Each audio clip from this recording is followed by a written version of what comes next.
Assalamualaikum warahmatullahi wabarakatuh. Halo teman-teman semua.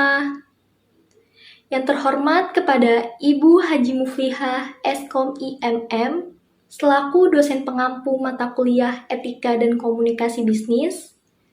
Semoga kita semua berada dalam keadaan sehat dan jangan lupa untuk bahagia. Puji syukur, marilah kita panjatkan kepada Tuhan Yang Maha Esa, serta sholawat dan salam tak lupa tercurahkan kepada Nabi Muhammad SAW. Perkenalkan, nama saya Anggun Cahyaningrum. Saya mahasiswi jurusan manajemen di Universitas Bina Bangsa. Pada kesempatan kali ini, saya akan membahas materi tentang wawancara dalam lingkungan bisnis. Presentasi ini akan berlangsung selama beberapa menit, dan tujuan dari presentasi ini adalah untuk memberikan informasi kepada audiens tentang bagaimana cara mempersiapkan diri dan menjalani wawancara dalam lingkungan bisnis. Baiklah, langsung saja ke pembahasannya. Jadi, wawancara dalam lingkungan bisnis ini adalah suatu proses komunikasi dua arah antara seorang pewawancara dan seorang calon karyawan untuk saling mengenal dan menilai kesesuaian antara calon karyawan dengan posisi yang ditawarkan. Proses wawancara ini biasanya dilakukan oleh bagian sumber daya manusia atau manajer dari departemen yang membutuhkan karyawan baru. Dalam membuka lowongan pekerjaan, perusahaan perlu melakukan penilaian kebutuhan pekerjaan. Ini adalah proses mengidentifikasi dan menentukan cara mengisi kesenjangan antara keadaan organisasi saat ini dan yang diinginkan.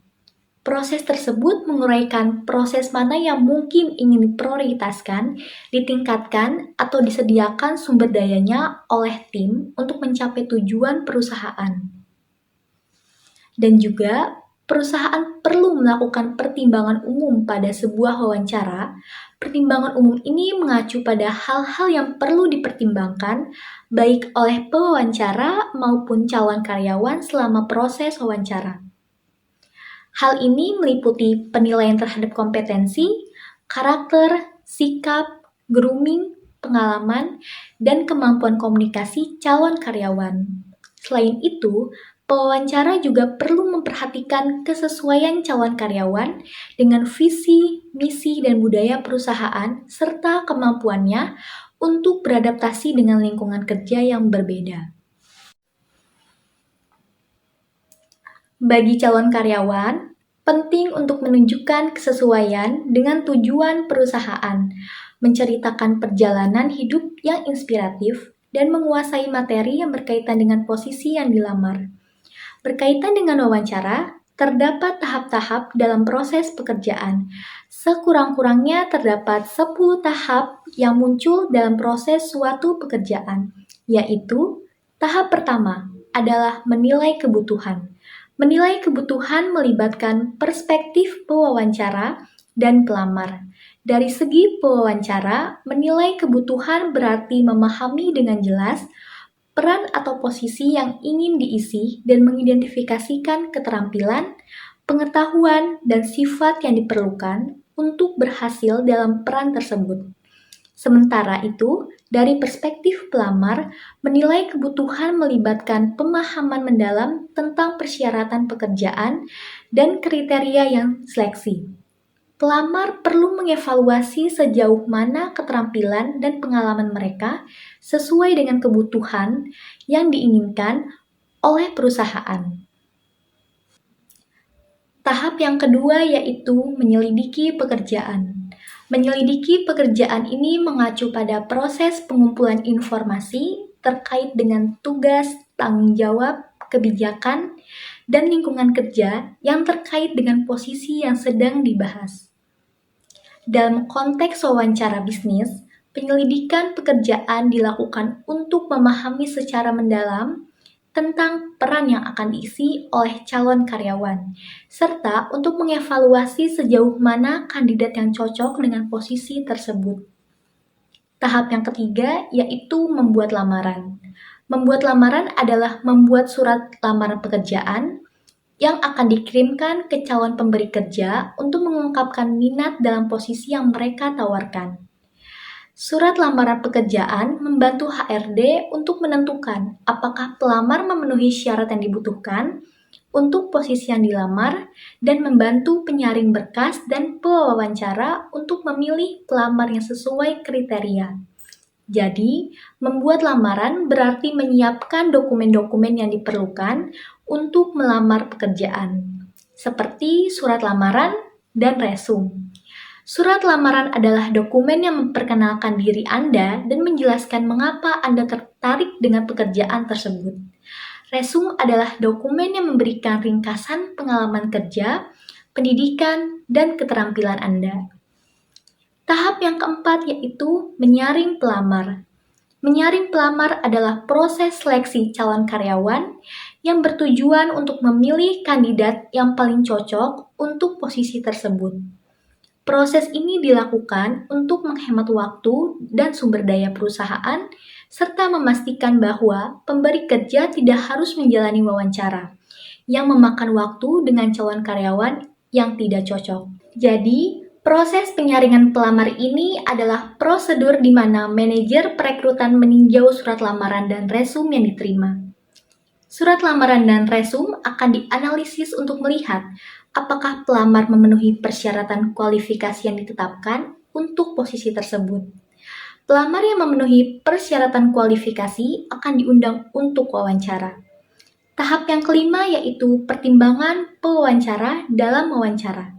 Dapat dikatakan bahwa pertimbangan pewawancara dalam wawancara adalah hal-hal yang perlu dipertimbangkan oleh pewawancara agar proses wawancara berjalan dengan lancar.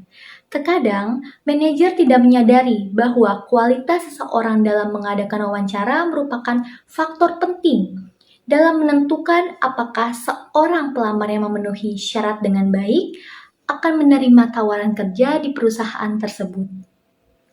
Bagi para calon pewawancara adalah perusahaan dan kesan yang buruk terhadap si pewawancara berarti kesan yang buruk bagi organisasi. Meskipun perusahaan memilih untuk tidak mempekerjakan pelamar, namun ia menginginkan semua orang diwawancarai mendapat kesan yang positif terhadap perusahaannya.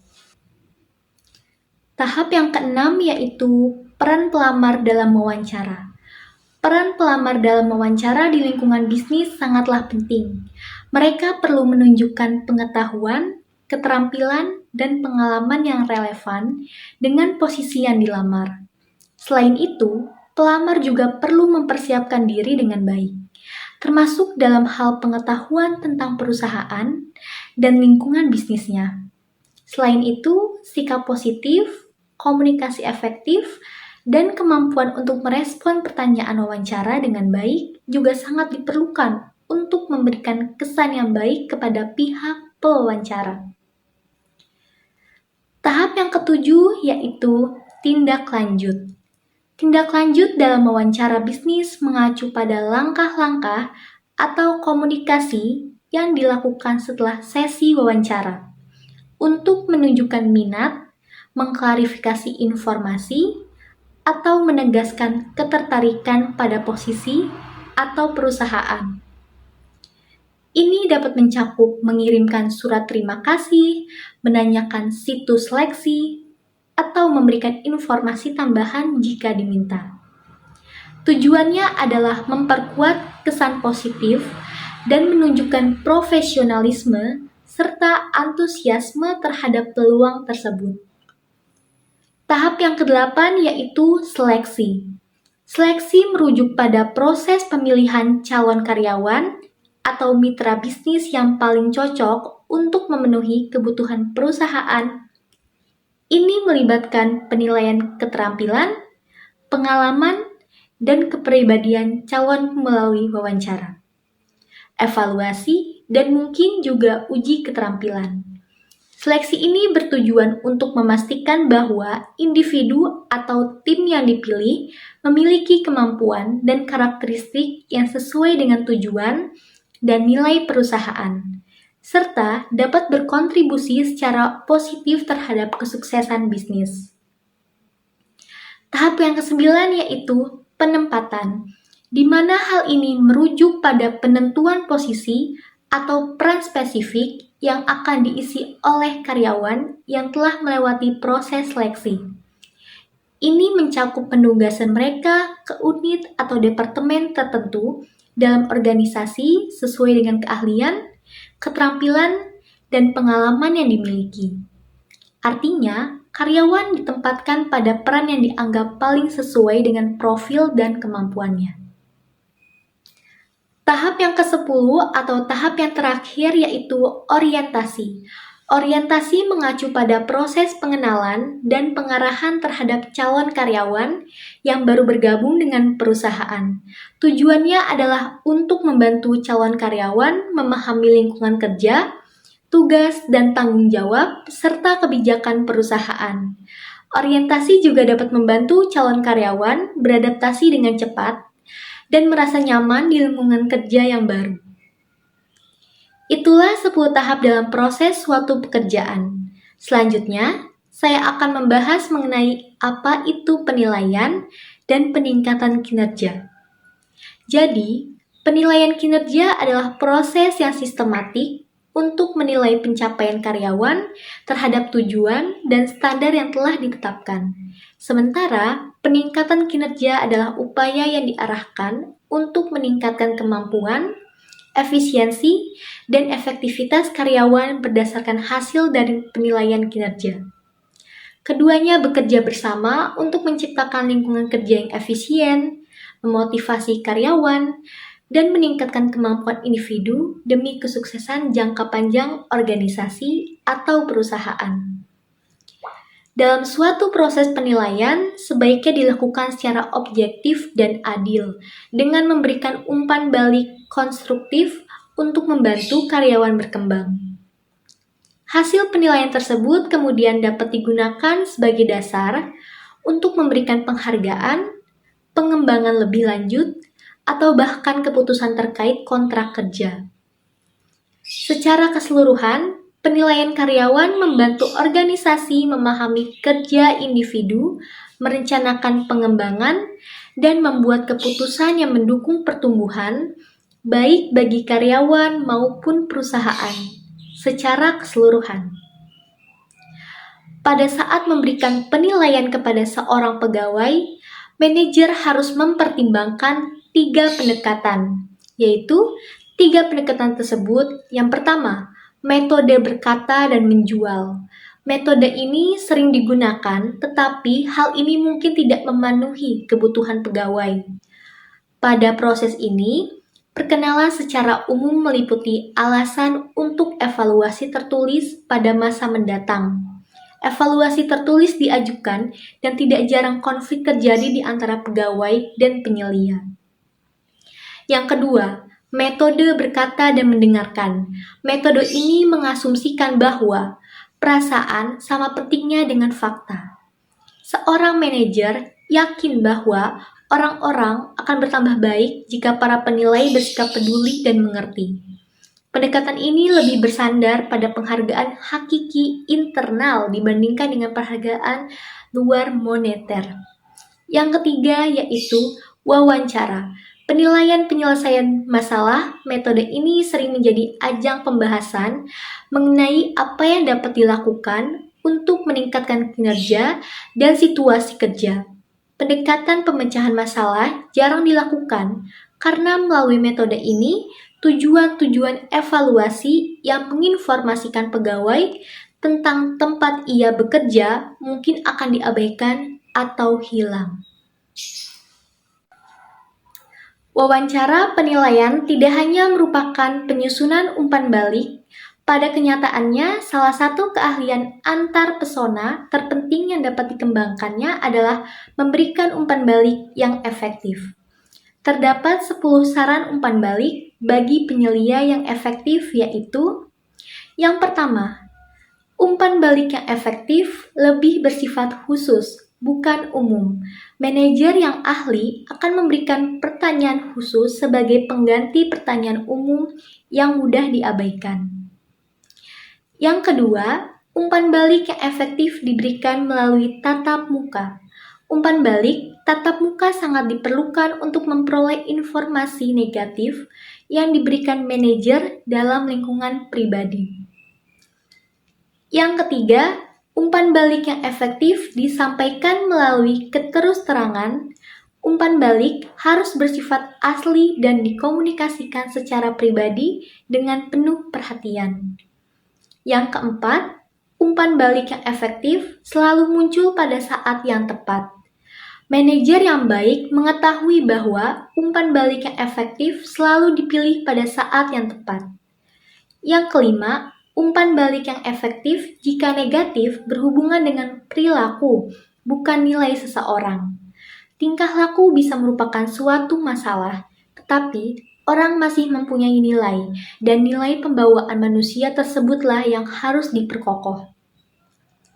Yang keenam, umpan balik yang efektif bersifat interaktif. Pada kenyataannya, dalam memberikan umpan balik yang efektif, manajer biasanya meluangkan lebih banyak waktu untuk menyimak daripada berbicara. Yang ketujuh, umpan balik yang efektif menggabungkan komunikasi verbal dan non-verbal dengan cara saling mengimbangi. Tidak jarang, pemikiran yang positif diucapkan secara verbal, tetapi terabaikan oleh isyarat-isyarat non-verbal yang tidak disengaja. Misalnya, nada vokal sebaiknya dapat mengungkapkan maksud yang baik. Yang kedelapan, umpan balik yang efektif harus sebanding. Umpan balik antar pesona dalam suatu organisasi harus difokuskan pada persoalan-persoalan terpenting dengan posisi yang tepat. Yang kesembilan, umpan balik yang efektif diungkapkan dengan intensitas yang tepat. Yang kesepuluh, umpan balik yang efektif tidak memaksa. Umpan balik yang efektif bersifat deskriptif dan informatif, bukan mengancam atau memanipulasi. Baik, cukup sekian pembahasan materi wawancara dalam lingkungan bisnis ini. Kurang lebihnya saya mohon maaf. Jika ada pertanyaan, silahkan ajukan di kolom komentar. Terima kasih. Wassalamualaikum warahmatullahi wabarakatuh.